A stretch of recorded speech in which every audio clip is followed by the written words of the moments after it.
সুপ্রিয় শিক্ষার্থীবৃন্দ, আমি আজকে তোমাদের সামনে হাজির হয়েছি অর্থনীতির প্রথম পত্রের দ্বিতীয় অধ্যায়ের। যদিও গত ক্লাসে আমরা দ্বিতীয় অধ্যায় শেষ করে দিয়েছি, আজকে আমরা যে বিষয়গুলো নিয়ে আলোচনা করব সেটা হচ্ছে কি প্রশ্ন সমাধান। দ্বিতীয় অধ্যায়ের অনেকগুলো প্রশ্ন তোমরা বুঝো না কীভাবে হয়, একটা কোয়েশ্চেন থেকে 2-3ভাবে ঘুরিয়ে প্রশ্ন করা যায়। সুতরাং আমি আজকে যে টপিকটা নিয়ে আসছি তোমাদের জন্য সেটা হচ্ছে কি প্রশ্ন সমাধান। এখানে আমি কয়েকটা প্রশ্ন নিয়ে আজকের ক্লাস এবং আগামীকালকের ক্লাস দুইটাই আলোচনা করব প্রশ্ন সমাধান নিয়ে, যাতে তোমাদের এখান থেকে প্রশ্ন হলেও তোমরা আনসার করতে পারো।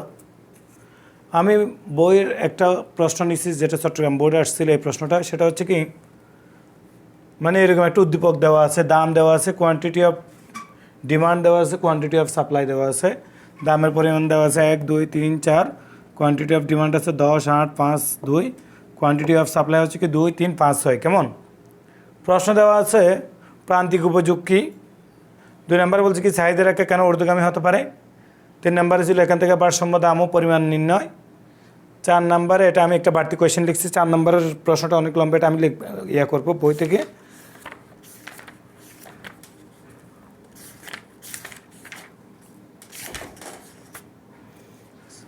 এটা আমি যখন পড়াবো তখন প্রশ্নটা আলোচনা করব। তাহলে এখন আমরা শুরু থেকে যাই। প্রান্তিক উপযোগ জিনিসটা কি? যদিও উপযোগ তোমাদেরকে আমি পড়াইছিলাম, তাহলে উপযোগ বলতে কী বোঝায়? উপযোগ বলতে কোনো দ্রব্যের অভাব পূরণের ক্ষমতাকে বলা হয় উপযোগ। তাহলে প্রান্তিক উপযোগ কী? প্রান্তিক উপযোগ হচ্ছে কি কোনো একটি দ্রব্যের ক্ষুদ্র একক বুক করার ফলে মোট উপযোগের যে পরিবর্তন হয় সেটা হচ্ছে কি প্রান্তিক উপযোগ। মানে কোনো একটি দ্রব্যের অতিরিক্ত একক বুক করার ফলে মোট উপযোগের যে পরিবর্তন হয় সেটাই কি প্রান্তিক উপযোগ। কেমন এতটুকু বুঝলেও চলবে। এখন 2 নম্বরে যেটা বলা হচ্ছে কি সেটা হচ্ছে কি চাহিদা রেখা কেন ঊর্ধ্বগামী হতে পারে। আমরা চাহিদা রেখা যেটা পড়ছি সেটা ছিল কীরকম, সেটা হচ্ছে কি এরকম বাম দিক থেকে ডান দিকে নিম্নগামী। কিন্তু তোমাদেরকে আমি পড়াইছিলাম কিছু কিছু চাহিদা রেখা বাম দিক থেকে ডান দিকে ঊর্ধ্বগামী হতে পারে, যেগুলোকে আসলে ব্যতিক্রমী চাহিদা রেখাও বলা হচ্ছে। তো এখন ডান দিক থেকে বাম দিকে ঊর্ধ্বগামী চাহিদা রেখা কি হইতে পারে? প্রশ্ন করছে কি চাহিদা রেখা কেন ঊর্ধ্বগামী হতে পারে।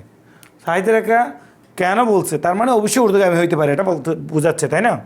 তাহলে কেন হইতে পারে, কেন হইতে পারে? তাহলে আমরা কেন হইতে পারে এই জিনিসটা দেখব, কী কী কারণ হইতে পারে। আমি অনেকগুলো উদাহরণ দিতে পারি। প্রথমত হচ্ছে কি যেমন আয় চাহিদা রেখা, আয় চাহিদা রেখা, আয় চাহিদা রেখা সবসময় বাম দিক থেকে ডান দিকে ঊর্ধ্বগামী হয়। কেমন ঊর্ধ্বগামী হয়?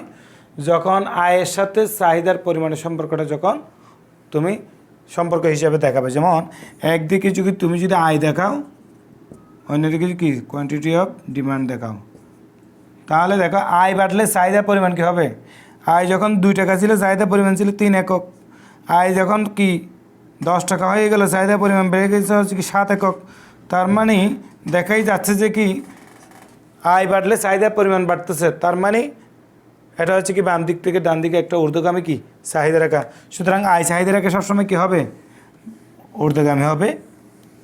2 নম্বরে বলা হচ্ছে কি বলতেছি সেটা হচ্ছে কি বিকল্প দ্রব্য চাহিদা রেখা।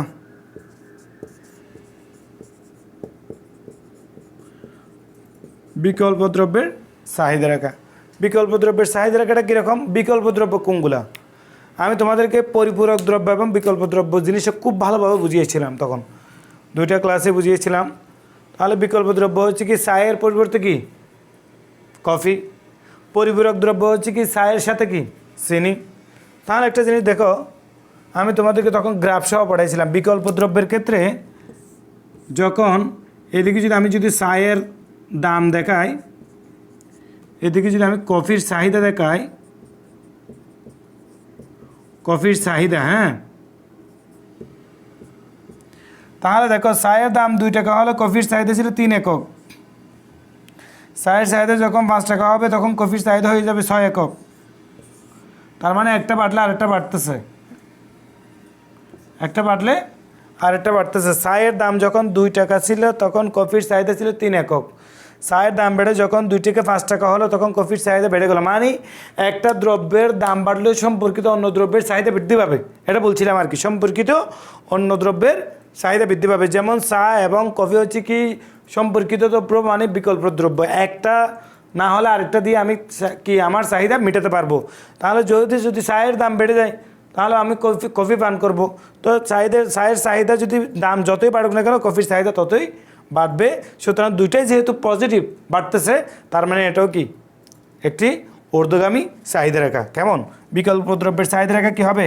ঊর্ধ্বগামী চাহিদা রেখা হবে।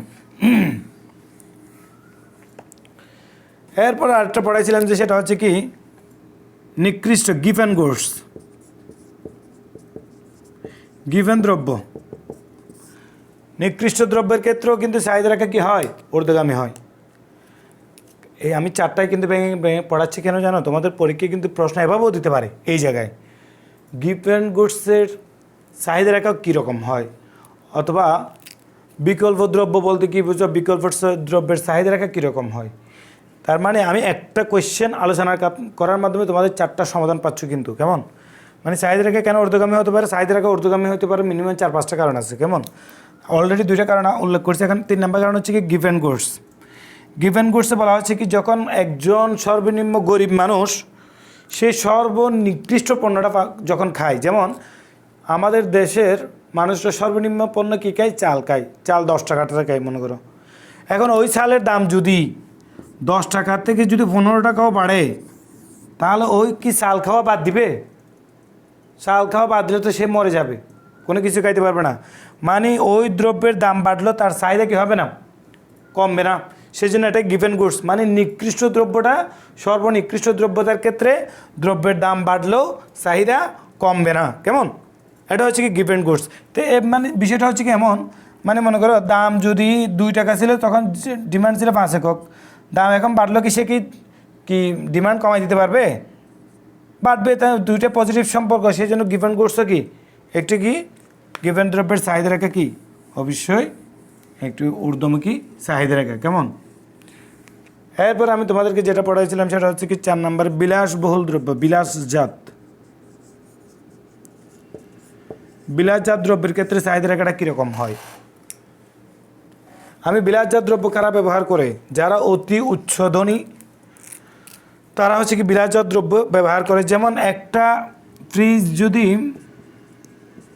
যতই দাম বাড়ুক না কেন সেই ধনী, তার টাকা আছে, সেই অবশ্যই কী করবে? বিলাসজাত দ্রব্য যেহেতু সে বুক করে, সে অবশ্যই কি তার ওই ফ্রিজের চাহিদা কমবে না। আমি তোমাদেরকে একটা উদাহরণ দিয়েছিলাম, কোরবানির সময় একটা গরু, মনে করো গরুটা সুন্দর এবং ইয়ার কারণে গরুটার কিন্তু মাংসর ক্ষেত্রে তত বেশি আমরা মনে করো 10 লক্ষ টাকা হয়তো মাংসের ক্ষেত্রে আমরা পাবো না, কিন্তু সুনামের জন্য বা একটা খ্যাতির জন্য আমরা ওইটা 10 লাখ টাকা হলেও নিয়ে নিচ্ছি। ঠিক আছে?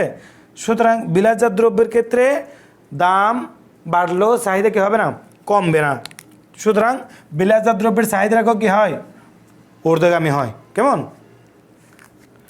এখন এটা গেল, তার মানে 4টা পাইলাম। প্রথম হচ্ছে কি চাহিদা রেখা কেন ঊর্ধ্বগামী হতে পারে? 1 নম্বর হচ্ছে কি আয়, চাহিদা রেখা, আয় বাড়লে চাহিদা পরিমাণ বাড়ে। 2 নম্বরে হচ্ছে কি বিকল্প দ্রব্য, বিকল্প চায়ের দাম বাড়লে কফির চাহিদা বাড়বে। 3 নম্বরে হচ্ছে কি নিকৃষ্ট দ্রব্য। 4 নম্বরে হচ্ছে কি নিকৃষ্ট বা 3 নম্বরে হচ্ছে কি নিকৃষ্ট বা গিভেন গুডস। 4 নম্বরে হচ্ছে কি বিলাসজাত দ্রব্য। ঠিক আছে? এখন আমরা এখানে আর কয়েকটা কোয়েশ্চেন দেখছি, সেটা হচ্ছে কি চাহিদা কি শুধুমাত্র দামের উপর নির্ভরশীল? আমরা জানি যে চাহিদা শুধুমাত্র দামের উপর নির্ভরশীল নয়। চাহিদা নির্ধারক যে একটা টপিকস আছে না, চাহিদার নির্ধারক, ওখানে কিন্তু অনেকগুলো কারণ আছে, 10-15টা। ওই সবগুলাই হচ্ছে কি চাহিদার উপর ডিপেন্ডেন্ট। মানে চাহিদা শুধুমাত্র দামের উপর ডিপেন্ড করে না, ওই সকল বিষয়ের, যেমন চাহিদা কিসের রুচির উপর ডিপেন্ড করে, চাহিদা আয়ের উপর ডিপেন্ড করে, চাহিদা দামের উপর ডিপেন্ড করে, চাহিদার ভোক্তার শখের উপর ডিপেন্ড করে, চাহিদা আবহাওয়ার উপর ডিপেন্ড করে। ঠিক আছে কিনা? চাহিদা আবহাওয়ার উপর ডিপেন্ড করে না। শীতকালে তুমি যে মানে শীতের পোশাক পরবা, গরমকালে কি সেই পোশাক পরবা? তাহলে আবহাওয়ার উপর ডিপেন্ড করে, অনেক কিছু সময়ের উপর ডিপেন্ড করে। ঠিক আছে কিনা? তাহলে চাহিদা আরও অনেক বিষয়ের উপর ডিপেন্ড করে।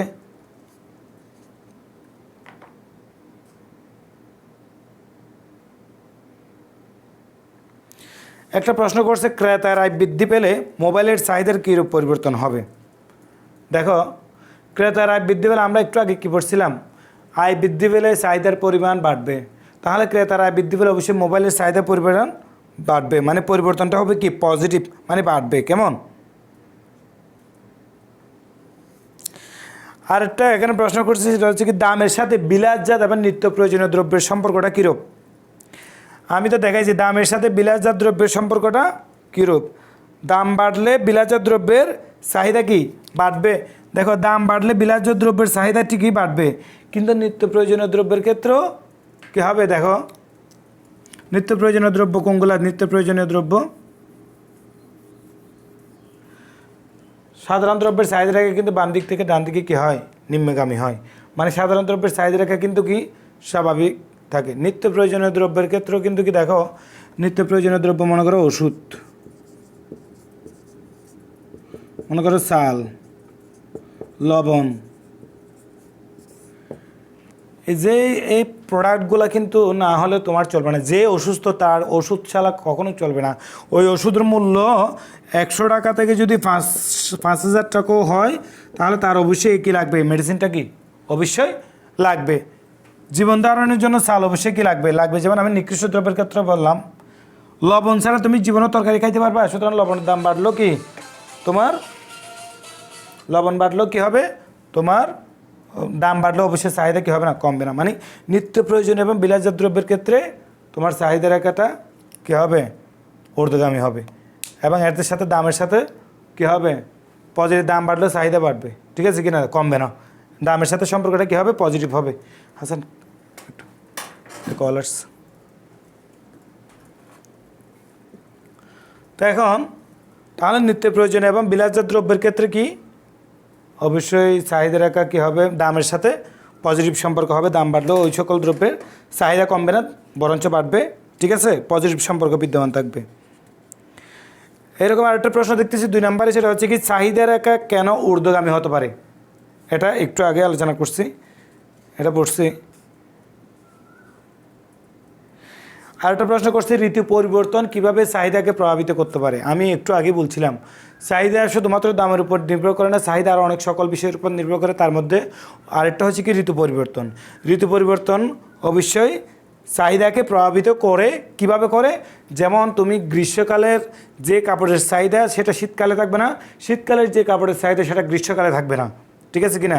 আবার খাবারের ক্ষেত্রে খাবার ভেদে অনেকেই শীতকালে যেটা, যেমন আমরা শীতকালে আইসক্রিম খাই না, গরমকালে আমরা আইসক্রিম খাই, ওরকম। তার মানে ঋতু পরিবর্তনের চাহিদাকে বিশাল একটা প্রভাব করে। কেমন? তারপর হচ্ছে কি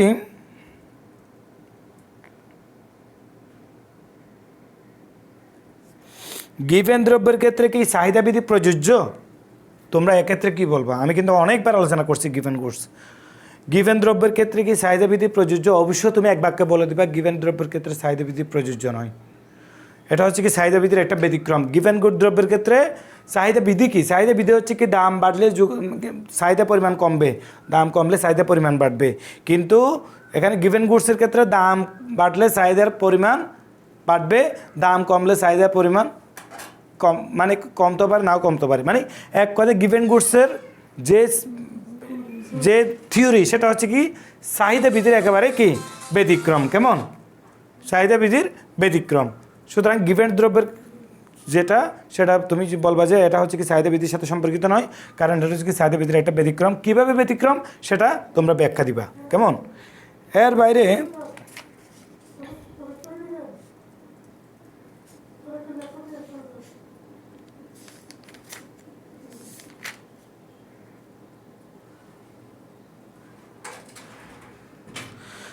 একটা প্রশ্ন করছে চাহিদা বৃদ্ধি কি সবসময় কার্যকর?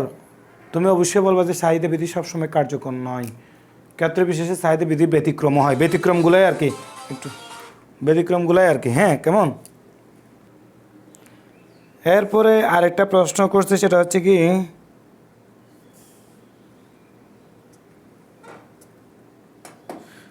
সময় এবং আবহাওয়া কীভাবে কোনো যোগানকে প্রভাবিত করে। তার মানে যোগানের নির্ধারক পড়াইছিলাম যে তখন ওখানে কিন্তু সময় ছিল, আবহাওয়া ছিল।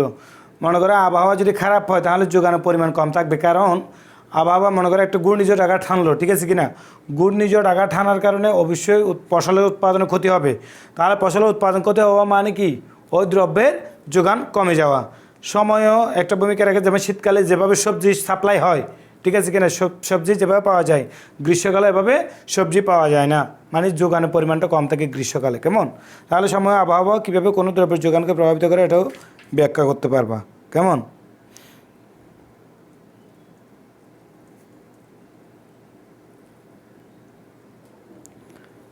তাহলে আরেকটা প্রশ্ন করছে হচ্ছে কি, চাহিদার উপর প্রভাব বিস্তারকারী দুটি উপাদান, মানে এক কথায় চাহিদা নির্ধারক। তাহলে চাহিদার উপর প্রভাব বিস্তারকারী দুটি উপাদান কী কী বলতে পারে? একটা হচ্ছে কি তুমি দাম বলতে পারো, একটা হচ্ছে কি ব্যক্তির আয় অথবা রুচি অথবা সময়, যে কোনো কিছু বলতে পারো। কেমন? সুতরাং সুপ্রিয় শিক্ষার্থীবৃন্দ, আমি এই দুইটা প্রশ্ন তোমাদের বাকি যে বিষয়গুলো সেগুলো হচ্ছে কি পরবর্তী ক্লাসে আলোচনা করব। আজকের মতো তোমাদের সাথে আমি এখানেই বিদায় নিচ্ছি। আল্লাহ হাফিজ।